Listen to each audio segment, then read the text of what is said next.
Today on episode 66 of Rail Talk, it's the mega extravaganza Breeders Cup show with my buddy Kev Humphreys, the Longshot Lad. We'll give you some prices to include from the Euros this weekend. It's a great weekend of racing. I'm Joe Bianca. I'm an ownership advisor at West Point Thoroughbreds. And John, big surprise. It's not even Halloween here in the U.S., and we already have no action with our football teams. It's over, my friend. Oh, Jonathan Green, general manager of DJ Stable. Joe, thank God we have the Breeders' Cup weekend to mask our pain and heal our wounds when it comes to football. But the classic, be it what it is, Joe, there is some great racing top to bottom Friday into Saturday. I'm going to be out in California. I'm really looking forward to the racing there. The undercard races look outstanding. Obviously, the Breeders' Cup races look stellar as well. And there's let's see if we can figure out who will the next champions will be minted this weekend. Can't wait for it. And while you're at it, please subscribe to the show. Hit those buttons right below my face on YouTube, Apple Podcasts, Spotify, Audible, wherever you get your pods. If enough of you subscribe, I promise, I swear to you, we'll stop talking about our terrible football teams.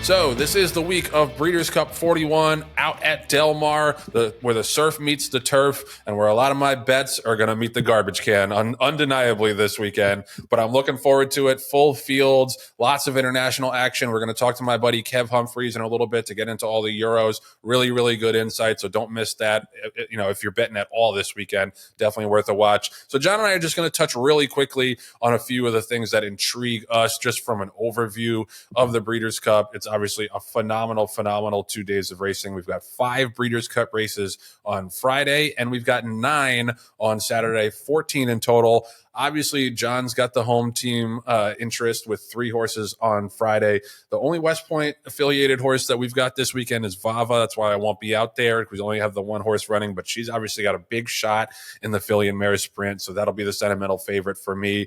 But John, the one thing that stuck out to me, and there's a lot, but the one thing that stuck out to me that we didn't really touch on with Kev is Next actually going for the Classic. Now, he drew 14, so they weren't rewarded for their boldness, unfortunately. But he's got enough speed that I think, it's a long run to the first turn. I think he can get into a decent spot. We'll see how quick the pace is. I got to give them a shout because, we were clowning the Next connections for not challenging him this year and just sticking in those marathon races, but there's really no more marathon races left. Like, this is the time to go for it. They pondered going in the turf. They're going to keep him on dirt, which I think is the right call. Like, as you're stepping up in class, I don't think you want to add another variable to throw at him. If he wins this race or even runs well, that opens so many more doors for him going forward. He is a gelding, so I assume he's going to be back as a 7-year-old. He seems like he's as good as ever. So I want to give a hat tip to the connections of Next for going in this race. The Classic itself, I think, is a pretty solid renewal. It's not like an all-time great renewal, but I do think, with the international flavor that you have from City of Troy and Forever Young, you got some 3-year-olds who are on the rise. Arthur's Ride is capable of a really big race, even though he's stunk in the Jockey Club Gold Cup. John, you don't have to talk about the Classic. You can touch on anything I said, or you can just give me what you're looking forward to the most outside of your horses. We know you're going to be there and handing out the trophy and hopefully accepting a trophy. But what else stuck out to you about the Breeders' Cup cards? Well, I do want to jump on the bandwagon when you're talking about the Classic, and I was remiss in kind of saying it's a mediocre field. Where are all the Cowboys gone? Where are all our good 3-year-olds? Where are all our good local horses? And I have to tell you, Joe, going through the race, is it a spectacular race top to bottom? No. But is it a good betting race? Absolutely. I mean, you can make a case for a lot of horses in here with, Forever Young, who impressed when he came here. Mixto won last time out at that racetrack on the Pacific Classic. Does he bounce? Senior Buscador, it seems like he's in this race. They should rename the race the Senior Buscador Classic because it seems like he's in here or gunning for it every year. You have Fierceness. Which Fierceness is going to show up in this race? I don't know. But if the good one shows up, then it's a no-brainer. Tapit Trice, I think, is a sneaky long shot, Joe. You love Sierra Leone. I'm going to bet against him this time. For those of you who watch on a regular basis, you know that I keep burning money betting on Sierra Leone. Arthur's Ride, I think, is kind of an underdog long shot race, dark horse that could surprise. I think he bounced last time in the Jockey Club Gold Cup, and he's, other than the fact that he's in the 12 hole, he's a horse that also could surprise. And then next, look, they've been managing him like a champ, against easier competition. He's been like 1-10 in every single race of these run this year, especially in the longer races. You can make a case that they've dodged some of the big guns, but I don't know if there are big guns that go in the 1.5 mile races like the Greenwood Cap and races like that. Being in the outside isn't going to help him at all. But I kudos to the owner and the trainer for stepping him up and putting him in this position. The one race that I thought was really intriguing, Joe, on Friday, actually isn't one that we're in, isn't one that we talked about. But to me, the juvenile, I think you can make a case for 8 out of the 10 horses in this race. From East Avenue, who's undefeated, a homebred of Godolphin, and what a year they're having. If they're not breeder of the year or owner of the year, then I don't know who should be. Getaway Car, who won 2 races there. Ferociousness.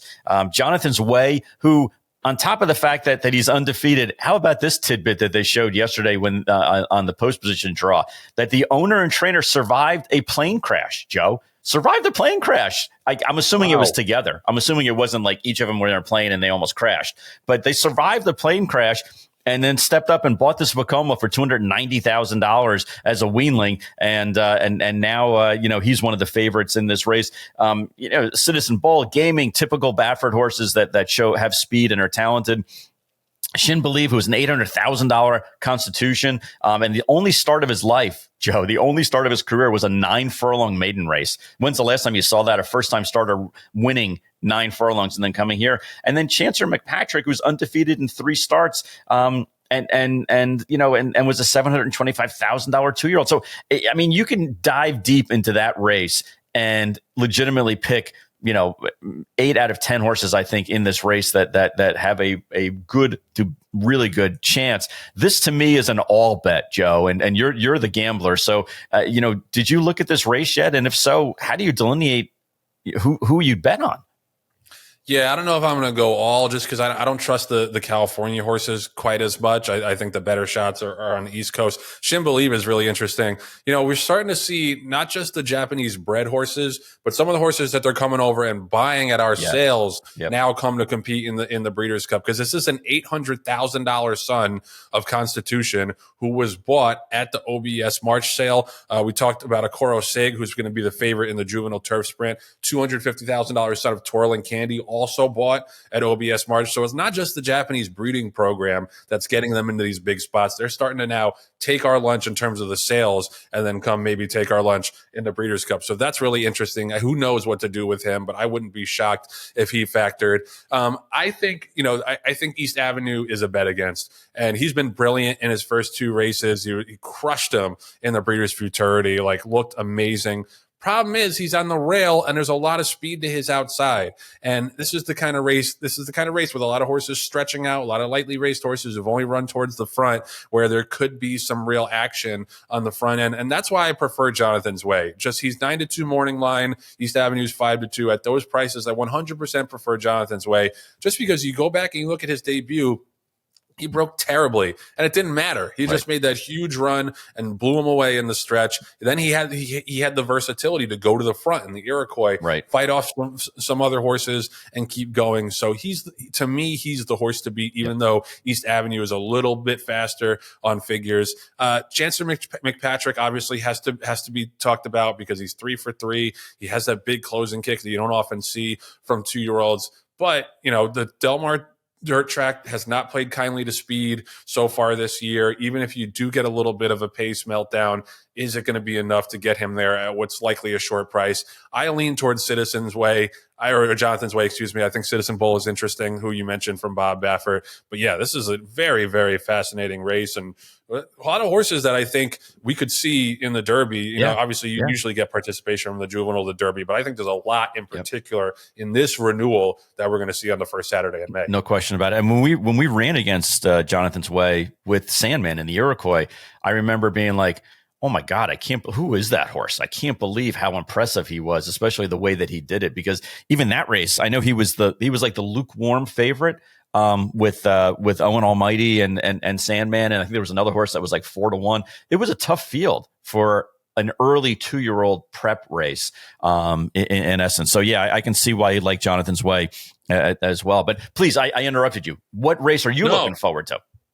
No, I mean, listen, the Classic is super fascinating to me, even if it's not the highest quality field that we've ever had. I think, the juvenile turf, we're going to talk about it with Kev in a little bit, is a wide open race, filly and mare sprint, obviously for sentimental reasons. But yeah, I'm with you. I think the juvenile is one of the more interesting races of the year. And, I'm not usually a future bettor, but if you do like a horse in the Kentucky Derby future wager, I think now is the time to get down on them if they're in this race, because the odds are going to shift so much after this race is over that I think that's the time to get in, like before these major prep races where you think there's going to be a big shift. But yeah, who knows? It's I agree. It's a race you definitely want to spread in. Rail Talk is sponsored by TaylorMade. We usually talk about TaylorMade sales, and obviously we've got the Night of the Stars coming up that I'm sure they're getting prepped for. We talk about TaylorMade stallions, who obviously have the popularity and the breadth of their stallion barn has exploded in recent years. But TaylorMade does a lot of great things on the racing side too. Medallion Racing has got 2 big-time shots this weekend at the Breeders' Cup. They've got Porta Fortuna, who's running in the Breeders' Cup Mile on Saturday, big-time shot. Nice filly who ran second in a Breeders' Cup race last year. And then on Friday as well, they've got Vodka with a Twist in the juvenile fillies, breaks from the rail for Phil D'Amato and Irad Ortiz Jr.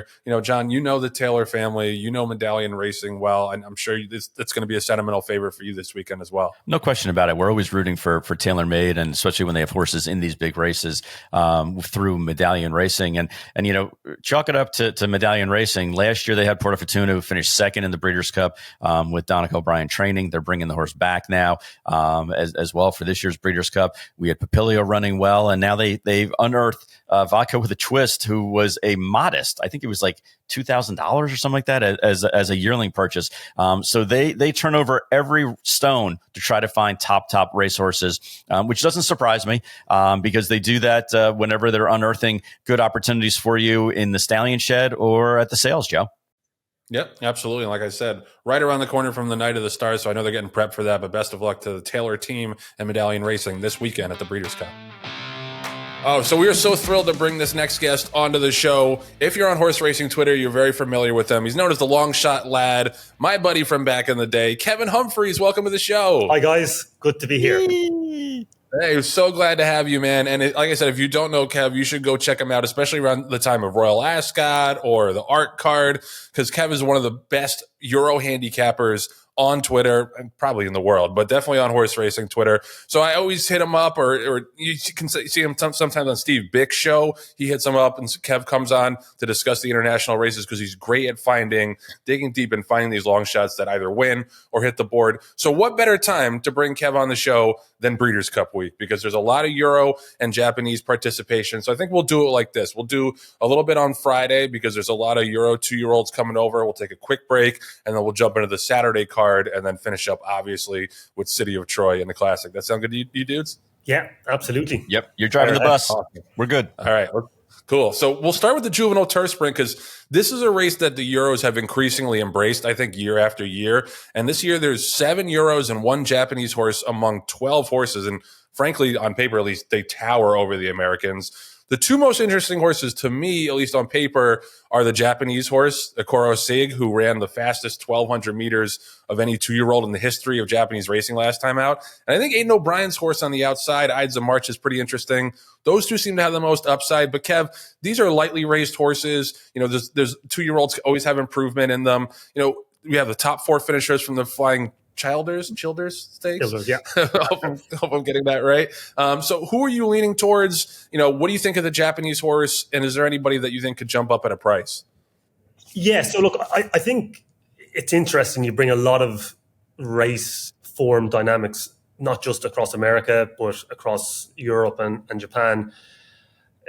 Like when I looked at the card for this, and particularly once the field was drawn, I was writing down speed. I think there's a huge amount of speed on here. The likes of Big Mojo, the Japanese horse that goes to, they have a lot of speed. Astorius has speed as well. And again, I know the common wisdom is that, Del Mar, you need to be, on or near the lead for turf. But at the same time, some of these sprint races have had burn-ups. I actually was looking back in 2017 when actually my last Breeders' Cup when I was there in Del Mar, Declaration of Peace literally came from last coming around the turn to win this race. It was kind of a non-Breeders' Cup race, but it can be done with a good horse. And you alluded to Ides of March there with Frankie. Like, he's probably a pace pressure as well. So, like, the way I'm kind of reading it from a race dynamic perspective is you've got someone like Whistlejacket who, you remove his last run and where he was odds on to win a Group 1 in the UK, the Middle Park. Soft ground. So again, we're looking at different criteria here. The race could be set up for him as a he's proven over 6. He's a top class colt. He maybe wouldn't be the most straightforward, but at the same time, burying him in a wall of horses to get him out from kind of one swift move feels like it could happen. And something similar would be maybe Magnum Force as well. Jerline's 2-year-old colt with Colin Keane on board. Again, a little bit disappointing in Doncaster, but he's strong travelling. And again, that's from a race dynamic perspective, you feel that it could just blow up. And, I'm not against the guys that say, look, the Japanese horse looks sensational. He hasn't really been missed in the market. So, I think he was put in as close to morning line favourite. And there's been a lot of word from him. He looks extremely fast. But, he probably hasn't faced the pace pressure that he'll face against some of the UK sprinters. And then you have some of the US guys if they can catch up as well. So I had speed. I think the last time, I'm not saying the last time, but maybe I remember having something like this, writing this down when Marsh Lorraine won the Distaff, when you just saw it on paper and you saw a lot of horses with ones next to their name going, this could happen. There's a scenario that this could actually happen, and an absolute pace meltdown. And you want to be the right side of that. Look, if the Japanese horse wins, I'm happy to kind of say what a I won the colt and beat me, but I'll try to find the way I'm looking at it, 2 horses at a price, and Whistlejacket and Magnum Force. I think, look, Whistlejacket, given his connections might bring his price down a little bit, but at the same time, you're getting a Group 1 winner, a Group 1 performer. That has a big pace set up to run into. Right. No, excellent insight. Kevin, I'm going to shift gears on you and go to a race that's near and dear to my heart. Joe, I know you're not surprised. I'm going to talk about the juvenile filly turf race on Friday, where their odds favorite is Lake Victoria, 8-5. Betting against Aidan O'Brien, Tabor Smith et al., a Franco filly, you're going to go bankrupt, betting against them. She's undefeated. But some people are calling Lake Victoria as much of a lock as Next and Cogburn and Torpedo Anna. I'm looking at it, and again, I'm looking at it through a different lens because I have 2 horses in the race. But, the filly's never been around 2 turns. She inherited the rail. She's shipping to, across the world, new surroundings, tighter layout, has to go around turns for the first time.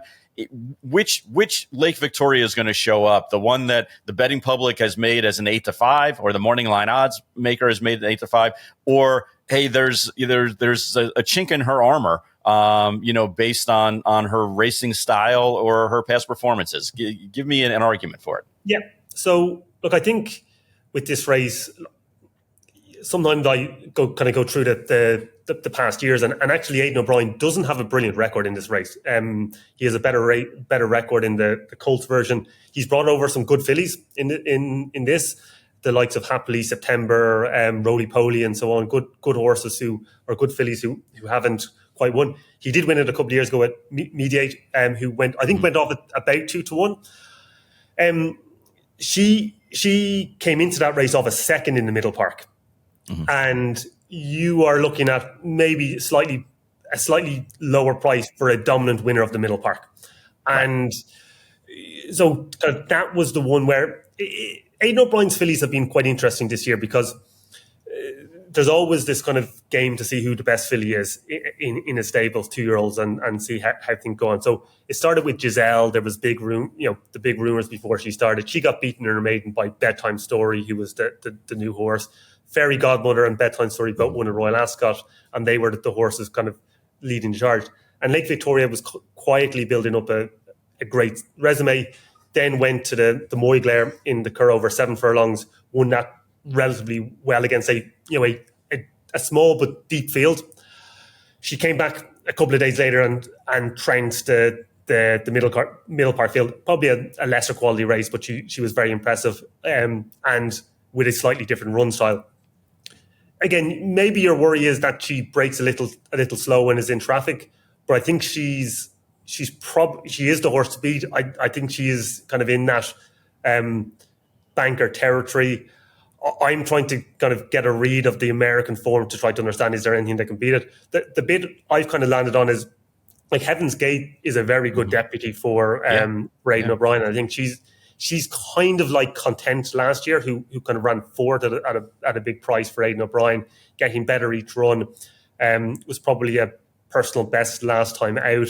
But then the horse just behind her, Fiery Lucy, looks like she's learning on the job.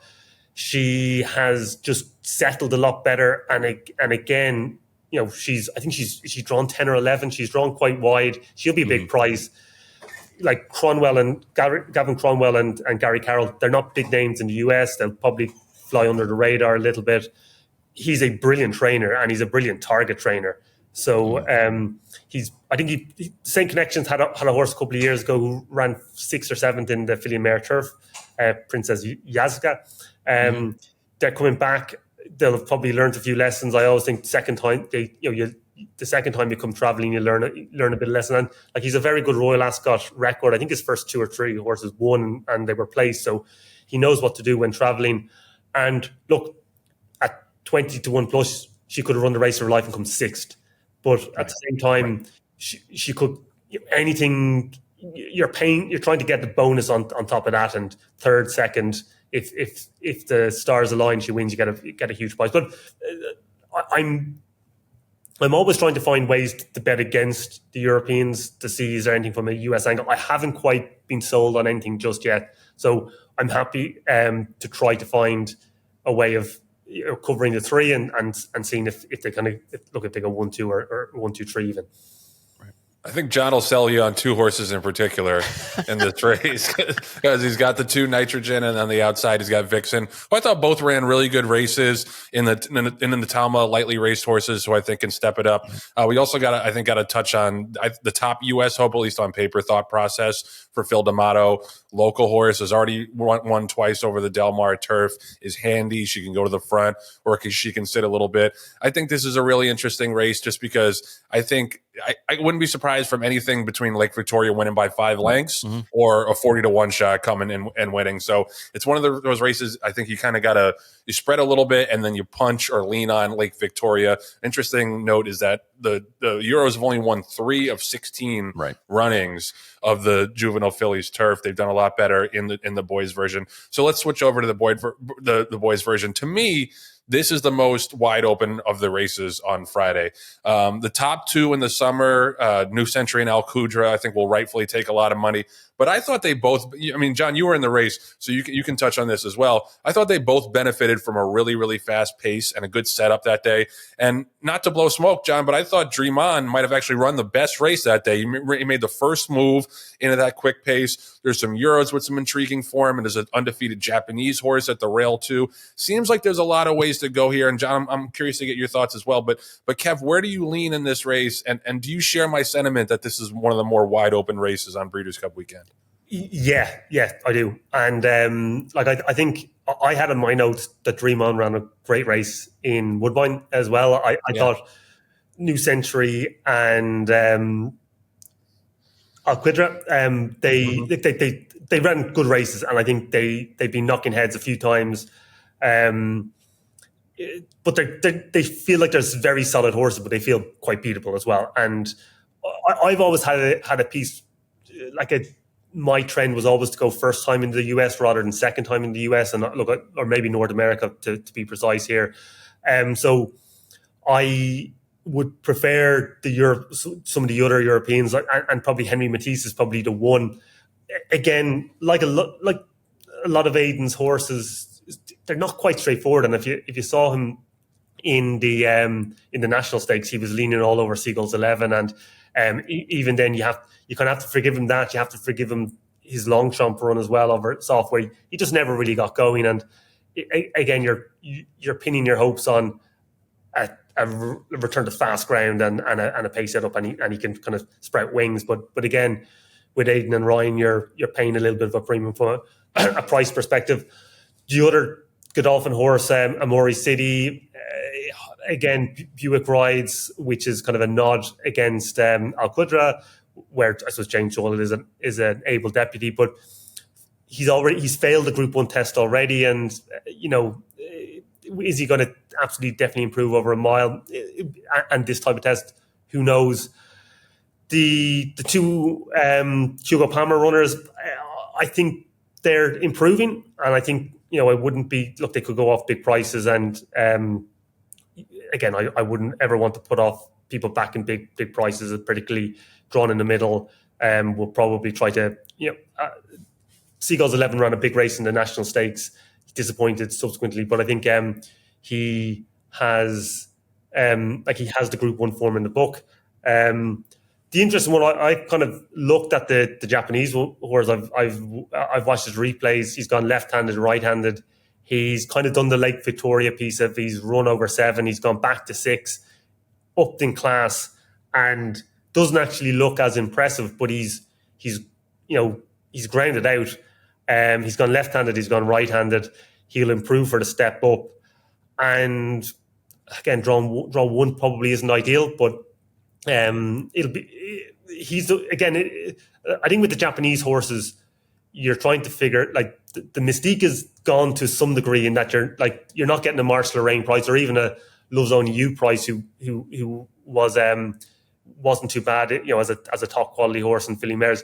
They're coming with that premium, and since a lot of the international meetings, there's 3, 4, 5 of them as well that you have to decipher. Here you've got the one, but with it being wide open, with there being a few strong enough US contingent, you've got a lot of options. And look, I would probably, if I was leaning on 2, I'd probably go for Henry Matisse and Satono Carnival, but I would not be very, very strong on either. It's just probably understanding that as a wide open race. Yep. And Kevin, I think you're right. It is wide open. We looked at the race and we were hoping last night that we would get a pretty good post draw with our horse Dream On the 2. I'm happy with the post draw because he does show a little bit of speed. I couldn't find the races for Satono Carnival online. I'll look again a little bit deeper to try to see if he does have any speed because that one post is going to be a detriment if he doesn't have any kind of early speed or can't use it. But Joe, thank you for bringing up Dream On. I thought he ran a great race. He's improving, and I know that Mark Cassey, who has a number of horses, running this weekend out in California, he said to me the other day, I hope Dream On makes the ship okay because he's training better than he ever has, and he's maturing and he's developing, and that's kind of the hold card for Not This Time is they get better and better as they get older. So I wouldn't trade our position for anybody else in the race. Are we going to win? I don't know. It's a 14 horse race, so you never know, but I wouldn't trade positions with anybody in this race, especially based on what Kevin's saying. As far as the imports have some question marks. I think the locals have some question marks also. No doubt. And I don't love the morning line. I don't think he's going to be 20-1, but if he's anything close to that, I think he's the clear value of the race. And I think Kev brings up a good point too, and we'll touch on it when we come back from the break and do Saturday. The Japanese horses aren't a secret anymore. There people are looking, and people have noticed trends that they're starting to come over and compete in these big races. We saw it with Forever Young in the Derby. He wasn't a secret. He was one of the top choices. So that's an interesting, you kind of start to look towards these horses, but you also got to accept fair value too. Right. All right. Great stuff about Friday. Big card on Saturday, obviously, and it culminates in the Classic. So curious to hear your thoughts on City of Troy, and we'll do it right after this break. Rail Talk is sponsored by the Green Group, the #1 accounting firm in the horse business. You already know that, but there's several reasons. No other CPA firm knows the horse industry like they do, and they have over 200 horses in the business, won over 2,500 races, got close to 1,000 clients because they make them money and save them taxes. As always, you, lucky listener and lucky viewer, have a special exclusive offer as part of the Rail Talk family. Len's got a complimentary, confidential half-hour consultation in it for you, guaranteeing you'll get value. All you got to do is call that number. What's it again, Michael? 732-634-5100. Green Group. 732. That's right. John stopped dancing before I did. Usually we're pretty in sync on that thing. Or go to greenco.com. But you don't have to take it from me. Take it from this next satisfied customer, Becky Thomas, who, by the way, is handling the Lewis Lakin dispersal coming up at the Keeneland November sale. Choosing the Green Group was all about that Mr. Green was so invested in the industry. He was a horse person. He understood clearly what we went through, the ups and downs of the industry, as well as, how hard it was to be able to make a living in it and how to capitalize on the tax advantages. So he's been great because our industry has constantly changing tax laws, and Len is just right there front and center to make sure that we try to do the very best we can. So call Len at 732-634-5100. Do it before year's end so he can prove to you that he will save you taxes. He's done it for countless people in the industry, and he'll do it for you too. How are you going to handle this? Like being 12 hours ahead? Are you gonna wake up early? You gonna stay up late? I will probably stay up late. Look, I have 2 young kids, so it might depend on how they're getting on. But we'll be up. We'll watch it. I may sleep during the interval and get up. But it's it's my favorite weekend of the year. It's great racing, and I think there's always been kind of a little bit of a funny comment around the World Championships, but I think now having with the Japanese contingent in here, particularly the Californian race meets, you do get that great mix, and it's just a brilliant. It's a brilliant form puzzle to try to solve as well, because you've got you guys do it on occasion, the likes of the big Saratoga meets or the Derby, where you've got East meets West and so on, and you're trying to decipher that form. You then bring Irish, potentially French, UK form in, and then you've got the Japanese. And then as well, you've got meetings like Dubai, Saudi Arabia, where you have some sort of form lines come through, but at the same time, they're not always the most reliable. They don't always translate as well back to home country. So I'm always just wary of being super locked into horses at very short prices, because these are generally as well the best fields that they faced, and different race dynamics are at play, and you just have to try to take a shot. And look, for people in Europe where they have access to just a US odds for European horses or European odds for US horses, they can be very selective, and they only need 1 or 2 to have a good day. And it's just, I say, it's a great puzzle. Most of us like racing for the the intellectual puzzle and the financial reward that you get, and it's up there with the best of them. Yeah, I mean, you're so right, Kevin. The other thing is like the Dubai races, I feel like the horses aren't quite in their peak form. It's kind of the beginning of the season for a lot of those horses. But here, this is like a clear year-end goal, and everybody, theoretically is going to fire their best shot. So yeah, there's nothing like it. I always tell people, everybody knows about the Derby, but it's worth tuning in for the Breeders' Cup, because it's it's the best of the best at their best. Let's talk about Saturday. We'll talk about the turf sprint first. This is one where I'm going to have to stand on business and single Cogburn, because I've been saying this all year that I think he's the fastest horse in the world, and he's been going 5.5, 6 furlongs last time at Kentucky Downs. I think 5 furlongs, he's going to be even tougher. He's very, very quick, but he doesn't necessarily need the lead. We've seen him sit off and make one run before. He's obviously going to have to break sharply, as all of these horses are. He's 7-5 morning line, so I'm not, breaking any news here that he's got a big shot. But, there are some other contenders in here. Big Evs comes in. He won the Breeders' Cup juvenile turf sprint last year, not too far away at Santa Anita. You got Bradsell on the outside, who's a multiple Group 1 winner. Kev, tell me if I'm being biased. You're looking at it from afar. What do you think of Cogburn, and what do you think of him relative to this field? So, look, I think he's looked very, very good this year. He has been lightly raced as well, so you're not. He hasn't been over raced. Mm-hmm. I'm reading about some of the funny Kentucky Downs records of horses going into the Breeders' Cup, so he's not to beat. But look, he's won sprint races extremely easily.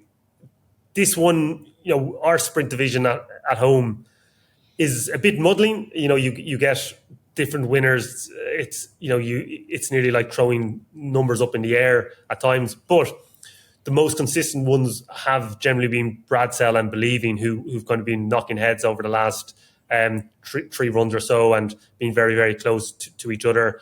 They'll be, certainly Bradsell, Big Evs will be honor near or be trying to be honor near the lead, and I'm trying to take the view that Cogburn brings a different level of intense competition to them, and they might find it they're just run off their feet, and it could end up being something like Starlust that comes through as a second or third. And if you look, he was second to Big Evs last year, and I would encourage people to look back at the whole replay of that, because Frankie's on board. Frankie nearly falls off at the start. He's then, as he's coming around, he gets a decent enough run, but he's a little bit behind. Gets a little bit checked, comes out, and a non-threatening second in the race. He's handled the upgrade well enough to Group 1 level, if not just a little bit behind the likes of Bradsell and Believing. His run last time out in the Abbey, you'll see he's 9th, beaten 6 lengths or so. He was nearly put through the rails when coming for a bit of a run down the favoured rail side in Longshot. So you can kind of throw that out. Sometimes you tend to be a bit too optimistic on where they might finish, but here you're gonna be getting a big price, and again the race dynamics feel like they might play into a non-threatening second or third. And right. Yeah. And if you like Cogburn, and you're trying to find something underneath, he feels like he's the type of play for me. Like Russell Ryan and Ralph Beckett have had a great year winning the Arc, and they've had a string of really good 2-year-olds come through this year. And I think like that this would be, I wouldn't say cap the year, because an Arc caps any year, but again, primed to run a really good race. Right. Guys, there's an old saying that says man plans and God laughs. And in this case, though, man planned and it came to fruition. The Breeders' Cup last year sat down and said, we're going to focus on increasing international participation. They increased the number of winning you're in races. They increased and raised the travel stipends, for horses and people from overseas to come here. And never is it more true than in race 7 on Saturday in the Longshot Breeders' Cup turf. As I call it, the marathon. I know that's not really the official name, but Kev, well, we got to say something about that. Like, a mile and a half is a marathon to this guy. Like, how ashamed are you with all the distance races? I hope he's been following Kyprios's exploits in Europe, winning over 2.5 miles and so on. That's right. Yeah. Joe, you'll see when you get to be 55 years old, a marathon is going from the bedroom to the bathroom. Okay, so a mile and a half is a long distance, buddy. But anyway, 9 of 13 entries in this race are from overseas. Help us unscramble the scrambled eggs that is this race, where I think 2 out of the top 3 horses, odds-wise, are coming in from overseas. Yeah, look, I think you've got a very solid Breeders' Cup turf, if not we'll say the superstar Euro that you might be accustomed to every so often, an Enable or even an Auguste Rodin last year. you do have a very solid horse like Rebels Romance topping the market and probably expected favourite. And I'm trying to find ways to beat him. I kind of like he has a very solid look, and even again, I tried to pick holes in his form in Germany last time, but the runner-up won very easily in Italy. His King George run, actually, if you look at the race dynamics, where Goliath came from, Rebels Romance was on the speed. Everything else kind of fell away, and Rebels Romance was pretty much the last one of the speed to be beaten.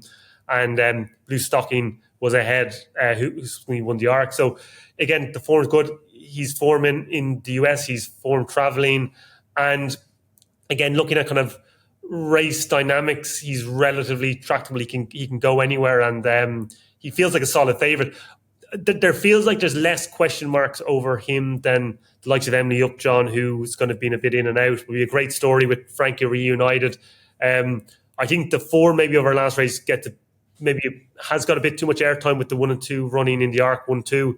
I don't think the Arc was as good a race as it is on paper. I think that might be elevated a bit, but she'll get her ground. Again, maybe the Fidian Merchant would have been the easier option for Luxembourg. He's been in and out, but he's running okay.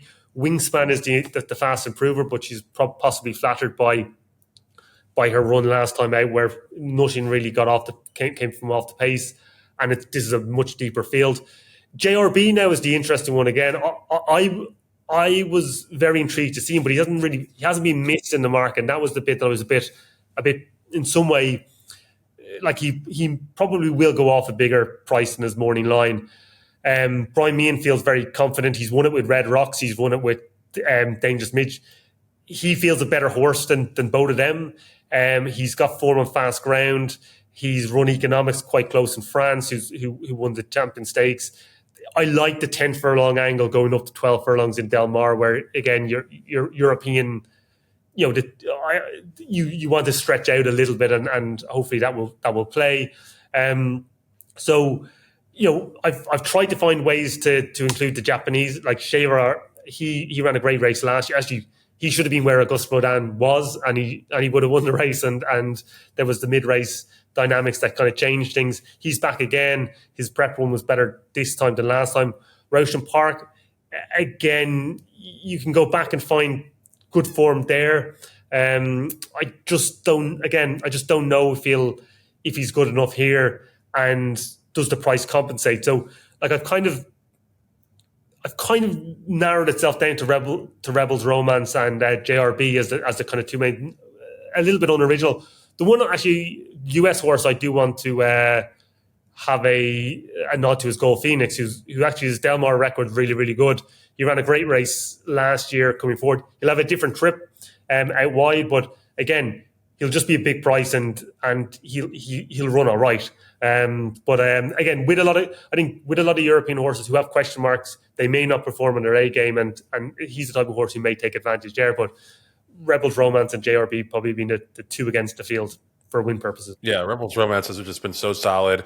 I'm always a little interested in these races where you don't have like that standout Euro like Auguste Rodin in the improving 3-year-olds. So you mentioned JRB, you mentioned the filly towards the outside. I would look towards them a little bit just because there's nobody that really jumps off the page as the standout Euro, and on the American side either. It hasn't been a great year for the turf division over here either. I want to jump to the mile. This is a race that Charlie Appleby has dominated the last 3 years. He's looking for his 4th consecutive win. He had Space Blues in 2021, Modern Games in 2022 over this course, and Master of the Seas last year. He's got one shot in here in the 6, notable speech. He's what you'd like to call an in-and-outer, Kev. He won the 2,000 Guineas, and then he stepped back and ran 7th in the St. James's Palace. He won the Sussex, stepped back and ran 5th in the Prix de Moulin. There's a lot of other really interesting horses here. Porta Fortuna right to his outside. outside, Diego Velasquez, a 3-year-old for Aiden O'Brien. We got a couple of Japanese interests. Ramatuel, who looks very, very good and on the improve, has never been off the board at the rail for Christopher Head. Just beat boys in the Prix de la Forêt as a 3-year-old filly. Give me your thoughts first on the Charlie Appleby horse, and then where else would you look in this spot? Yeah, so this is a really intriguing race, because I think to maybe start with the race dynamics, there looks like there is plenty of pace on, and looks like there's plenty of horses who want to be just behind the pace. So tactical position is going to be crucial. And looking at Space Blues when he won it a couple of years ago, he had generally actually come from a lot further behind in his runs, and he had a dream run just behind Smooth Like Straight, who stayed on for second. So again, that tactical speed and the fractions that you're going to need to run to win this, I think are going to be crucial. And Notable Speech, I think, has the ability to run the fastest fractions in my eyes. He's done it in his first couple of runs in Kempton. He did it. He did it in the 2000 Guineas. He did it in the Sussex Stakes.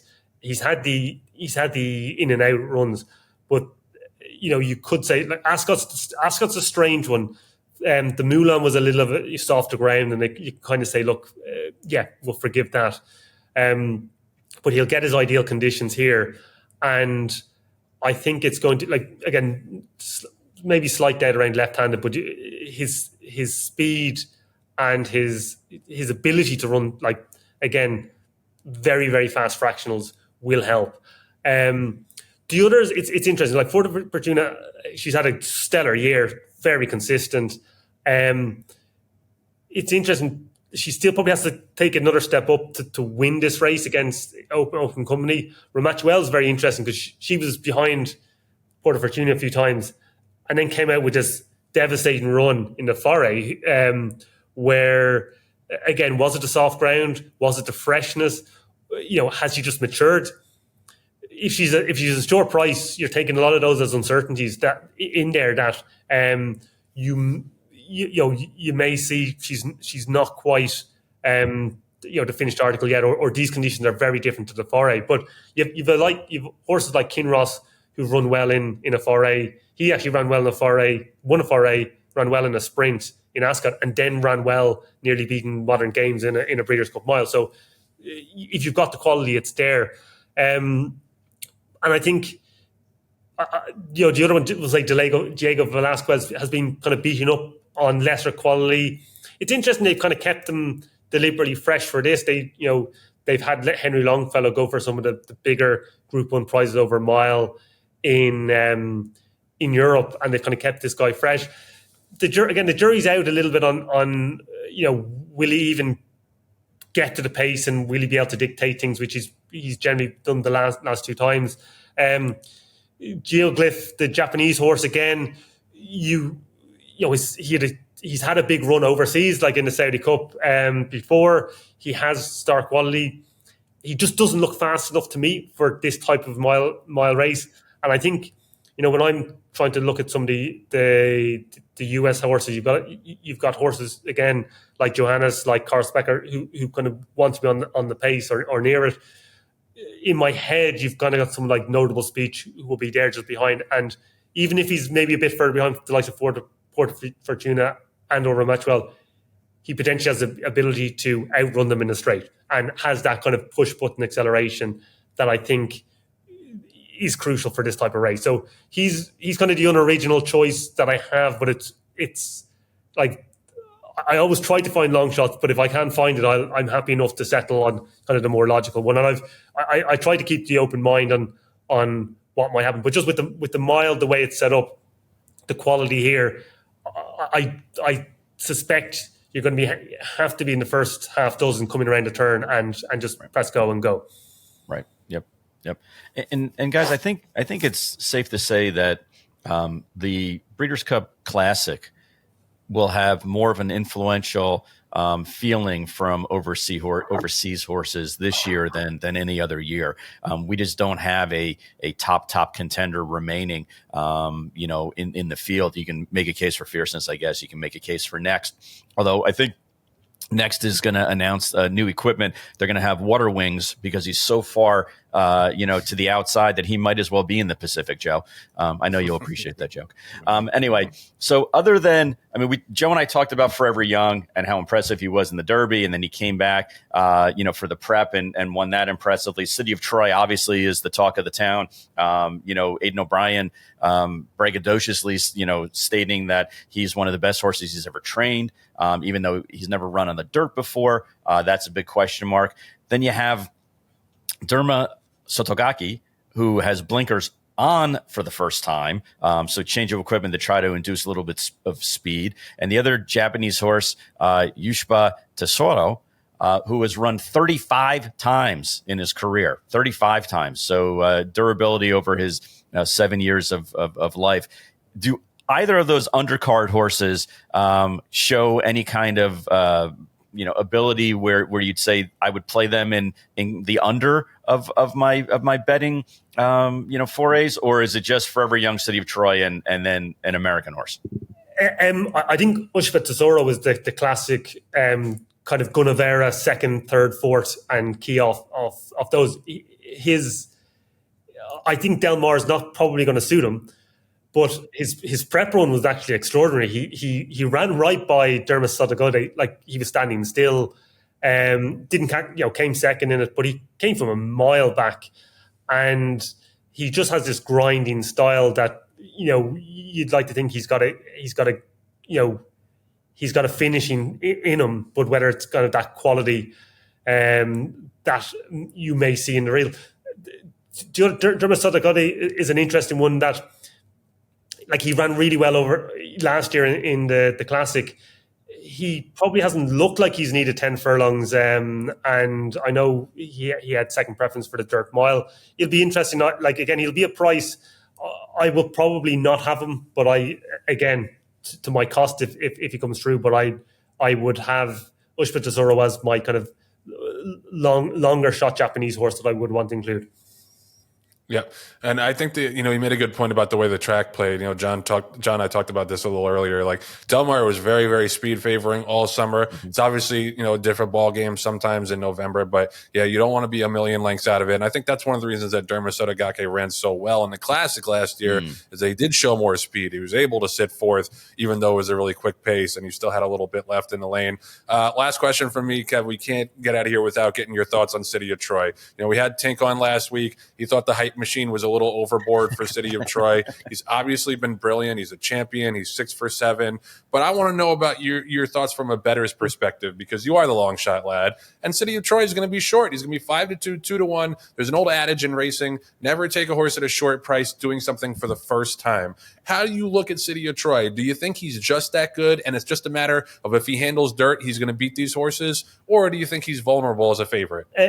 So a couple of things I'll try to kind of work through my thought process on kind of where some of the uncertainties are. So you've got dirt as the obvious one that everyone, and you can kind of debate whether that's going to happen or not. Is he to justify? Is he to Galileo? What part of the breeding works? You hear people say that he doesn't necessarily stride like a dirt horse, or he does. Again, he will all be mute afterwards, and the hindsight bias will come through. The interesting bit is how he breaks. He was sharp at York, and he pinged the gates. But if you look at Sandown and the Epsom Derby, he was a bit sluggish, and he was a bit to his left both times, and that will have a detrimental impact if he does something like that, especially in Stalnham Tree, where again he'll have kickback then for the first time, and how he reacts to having that sort of that in place. The nature of the race as well, this could be a little bit of an odd theory, in that one of the reasons he disappointed in the 2000 Guineas, according to Aidan O'Brien, was he kind of pinged the gates. He kind of went up, pinged the gates, and went very, very fast early, and just had nothing left. And again, he used up a lot of his nervous energy, but he was going very, very fast. And the Derby, the Sandown, and even York, more typical turf races where things are a little bit early, and then there's you're finishing stronger. Dirt by its nature is attritional, where you are going very, very fast, and it might be only 1 or 2 miles an hour faster, but is that enough to get him out of his comfort zone and not have anything left? He feels like he finishes full of speed in a turf setting, but is he going to replicate that when he's asked to go very, very fast early? So you look at the Travers speed figure, like miles per hour at the start, against some of the turf races, they're going a couple of miles. And again, I could be off the mark here that 1 or 2 miles an hour might be the difference, but it could be. And that's another kind of uncertainty that you have that you're trying to factor in. And like, I even kind of went back to try to understand, again, hindsight is a wonderful thing. Saki, when he came second to Tisnow, was just under 5-1. He was an arc winner, and Galileo in the same race was just over 3-1. And Galileo, you could say, had a similar enough resume, probably, pre-Twitter, so didn't have all the hype that Troy was coming through. You have even Giants Causeway was about 8-1 to win. And so they're the types of prices you're seeing European superstars coming to dirt. And they're probably I'm not going to say the fair price, but they're the types of ranges that you would want to probably have to play City of Troy. And like, look, I always think with the hype, there's a reason for it. They're very good at it, but it does ensure that the price is lower than it probably should be. And I think playing against the hype tends to work. Like if you recall, and like last year when Augusto Rodin won the turf, they were like, we're going to come back and win the Classic next year with him. Yeah. He's the perfect horse, etc., etc. Now, he's had a good 4-year-old career, but not a stellar 4-year-old career. And again, he may sign off with a win in Japan, but the show moves on, and City of Troy is that horse. And like, is he as good as the York performance? Is he as bad as the Sandown performance? Is it something in the middle? Like, the York performance was very, very good. He ran fast. A lot of people were saying about the track record. There was a tailwind, and I think it was a little bit less than the Sea to Stars distance as well. So that kind of cloudy things. But if he pings the gates like that and is able to kind of get a good position early, you're probably happy with the, 5. If he's 5-2 or so, you're happy probably with that price. If he doesn't, you're probably taking 3-4 times the price. So you might know your fate early, but it's going to be fascinating. To be honest, I don't know. Like, if I think in the European bookmakers, you've got City of Troy 7-4. You've got Forever Young 11-2. I'll be on it Forever Young all day long. I think if they said he's 80% fit from his prep run, if you see natural improvement from that, I think he could blow them away. To be honest, I think he ran when he ran into Derby. He had been to Saudi. He'd been to Dubai. Right. He had those different kind of race dynamics. He went to Churchill. He had that fly kick at the start. He was all over the place at the start, and he made the big move, and then had Sierra Leone pester him all the way and just got beaten and was kind of gaining on the wire. Mm-hmm. I think he had a bit of a setback during the summer. If he's none the worse and he comes back firing on all cylinders, he feels like it's a huge play. Again, same comments apply about the start. He's in stall 1. He could, if he's further back than ideal, you have a Del Mar speed favouring course that he just doesn't eat up the ground. But he feels like he's the better play at 11-2. If City of Troy's 11, if they're 2 to Mar 11-2, I'd probably still favour Forever Young. But there's a price probably I'd want to play City of Troy at, but at the current ones, no. Yeah. World Traveler, that's a good point. Like, he was all over the place going into Churchill and still ran his race. Probably should have won, if you really get down to it. Fellow World Traveler, Kev Humphreys, thank you so much for coming on the show and for giving us all your insights, man. It's great to see you, great to talk to you. And if you want to follow Kev on Twitter, it's KevHum, KEVHUM. Go follow him. I promise you, he'll put you onto a few long shots. Thanks for the time, my brother. Thanks, guys. Pleasure to chat. An honor. And look, it's easy to talk before the event, with all your views. Hopefully 1 or 2 are right. And look, hopefully some of the logic makes sense and people, people kind of latch on to that. And the last thing I'd say is, it's been great watching a lot of the racing from all around the world, doing the prep for this. And that's, that's something I love to do and try to solve this puzzle. So, thanks, guys, again. And, best of luck to yourselves for the weekend. Same to you, bud. Thanks for coming on. Thanks, guys. great stuff with Kev. But it's such a great event that you think, you can have opinions and discussions about it all day and tomorrow. John, is there anything else you wanted to touch on before we wrap the Breeders' Cup discussion? Yeah, Joe, I definitely wanted to know your insight on are there any stone cold favorites that you're betting against? Whether it's Cogburn or Torpedo Anna or City of Troy. He's a kind of a lukewarm favorite, but he's the talk of the town right now. Or anything on Friday that you see where the odds maker and I don't understand this part. Also, they had the draw and the odds came out immediately when they were drawing the pills. So when you knew your post position, you knew what odds were. But they didn't take into consideration any of the post position or where other horses were when they came out with the odds. Anyway, be that as it may, is there any chalk that you're like, meh, I'm bouncing out of my picks?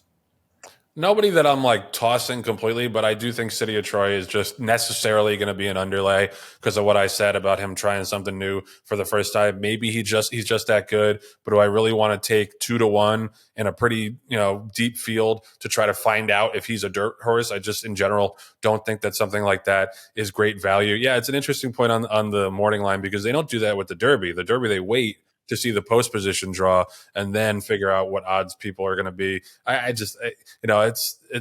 don't think it matters quite as much here as it does in the Derby because there's not 20 horses, but it's an interesting point that you make. I was all over Idiomatic until she scratched. I thought head to head Torpedo Anna would take more money than her. And I thought Idiomatic was a better horse at this point in their career. She's got to run better than she did in the Cotillion. So I'm mildly against her, but like her good race just smashes these fillies. And like, she's got the tactical speed to do whatever she wants. So to answer your question, I would love to have a real favorite that I'm just like, oh, I'm so against this horse, but I like Cogburn. I think we talked about it with Kev, the juvenile fillies turf, like Victoria Lake or anybody else. Because she drew the rail, so that can always be a little bit tricky. So I think that she's a little bit vulnerable. I kind of lean.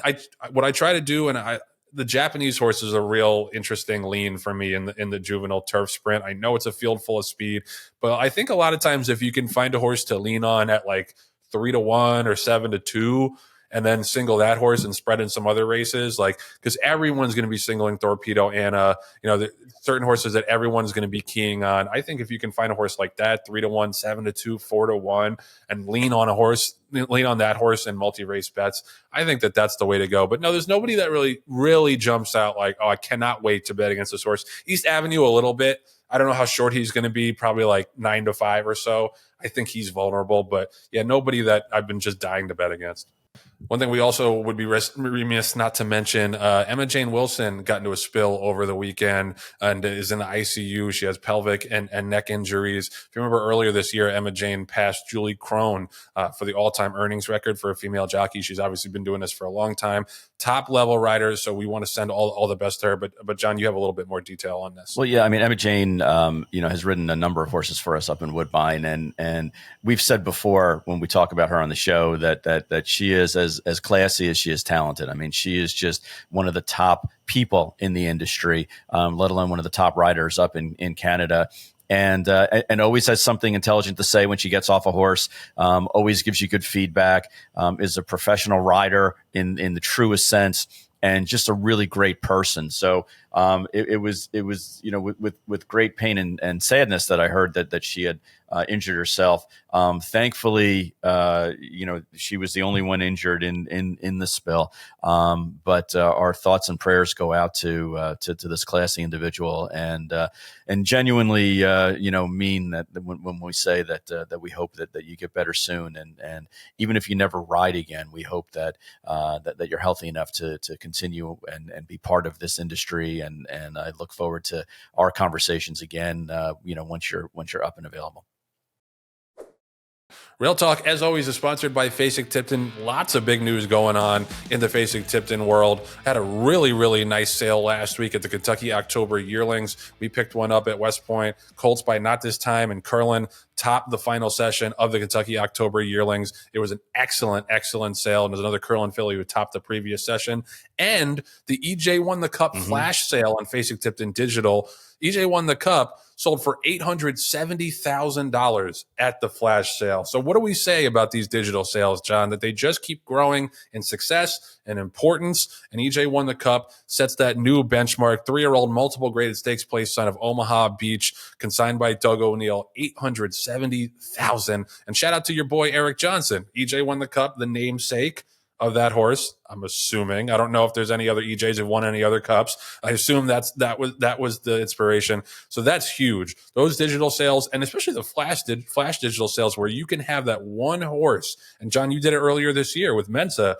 You have that one horse have the entire platform and the entire spotlight to themselves. Very, very successful. Very successful endeavor for anybody that just wants to sell one horse and have them have all the attention. One horse spotlight, and for the buyer, immediate return on investment and turnkey horse that you can literally just enter and throw your silks on the jockey and start to enjoy and follow and cheer for. So it's a win-win. I think the advent of the flash sale has taken on even greater success than Fasig considered. So much so that I think it's being copied, but it'll never be replicated. That's right. Yeah. And of course the November sale you cannot go through this Fasig spot without talking about the November sale. Star-studded catalog, as always, coming up on Monday, November 4th. We cannot wait. It's one of the great events of the year. It's such a great capper to Breeders' Cup weekend. You get to see some of those mares that competed on Friday and Saturday jump into the sales ring. I guess only Saturday because it's older mares, but it's household names. You got the weanlings as well. There's a little something for everybody. It's a great event. And not to be outdone, we've got the December digital sale coming up. One last chance this year to get in on those digital sales that are the wave of the future and the present. Let's be real, and just continue to grow in importance. Sale date is December 5th through the 10th, and you can nominate now at digital.fasigtipton.com. And Joe, I can tell you from history and from experience that young breeding stock and fillies that are coming off the racetrack to become part of your broodmare band, they sell tremendously well. They are great value when it comes to the December sale. So if you're looking for trying to identify which horses to earmark for that December sale, breeding stock. That's when people are starting to think about what seasons they want to, what stallions they want to breed to, what seasons they want to use. Maybe they have a share that they want to go ahead and utilize. That's the place to go. All right, so that's going to do it for episode 66 of Rail Talk, the Breeders' Cup Extravaganza. I hope it was extravaganza enough for you. Kev Humphreys, what a great guest. Thank you to Kev for stopping by and schooling us on the Euro and Japanese horses. Hopefully you can use some of his insights to hit a few big tickets this weekend. Best of luck if you're betting, and I know so many of you are. Thank you to our producer, Patty Wolf, our associate producer, Julia Agresta, and our associate producer, Nathan Wilkinson. Appreciate you guys as always. Best of luck this weekend. Best of luck to John and Len Green and DJ Stable. Thank you. We'll be really pulling for you guys hard on Friday. Hope to see you in that winner's circle. Go get them, and we'll see you next week back here on Rail Talk.